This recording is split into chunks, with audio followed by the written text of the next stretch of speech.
எல்லாரும் கேட்குற காமனான கேள்வி என்ன தெரியுமா?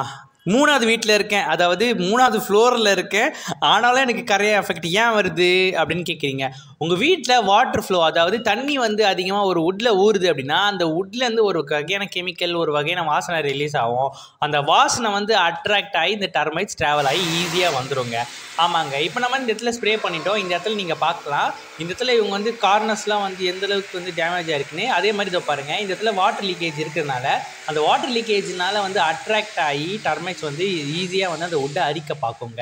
இவங்க என்ன பண்ணிட்டாங்க அப்படின்னா, இவங்க பாருங்கள், மேலேயே வந்து வாட்டர் டேங்க் வச்சதுனால அந்த வாட்டர் டேங்க்லேருந்து அடிக்கடிக்கு ஓவர் ஃபுல்லாகி அந்த ஓவர் ஃபுல்லேருந்து அந்த வுட்டில் ஊறி வுட்லேருந்து அந்த உளுத்து போயிடும்னு சொல்லுவாங்க. அதாவது ஒரு வுட்டு தன்மை வந்து உளுத்து போயிடும் அப்படின்னு சொல்லுவாங்க. அந்த உளுத்தில் போயிலேருந்து ஒரு வகையான வாசனை ரிலீஸ் ஆகும்.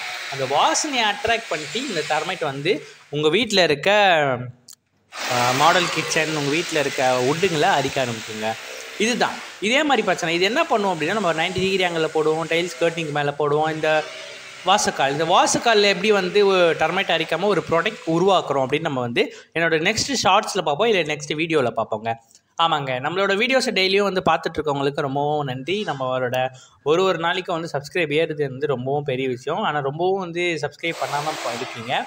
ஏன்னா ஒரு வீடியோவுக்கு கிட்டத்தட்ட 10,000 சப்ஸ்கிரைப் ஒரு இடத்துல வந்து ஒரு 10 சப்ஸ்கிரைப் தான் வருது. அது ரொம்ப கஷ்டமாக இருக்குது. நம்ம எங்கெங்கே ட்ரில் போடுவோம்னா இந்த மாதிரி எலக்ட்ரிக் லைன்ஸில் ட்ரில் பண்ணக்கூடாது.